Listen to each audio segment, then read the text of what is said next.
மயில்வண்ணன் 5:30 தொண்டுக்கு போனான். பல எழுத்து முடிஞ்சு ஓடிக்கொண்டு வந்தான். ஒரு 20-25 நேவிக்காரன் போட்டுகள் வந்த நேவிக்காரன் வந்தவன் வந்து வெள்ளச்சீலையே காட்டினான்.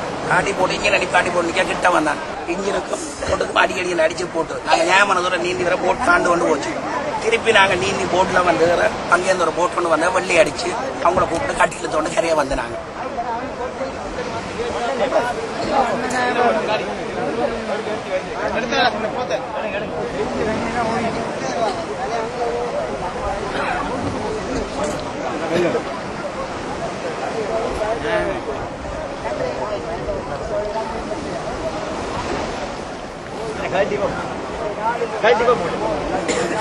கட்டி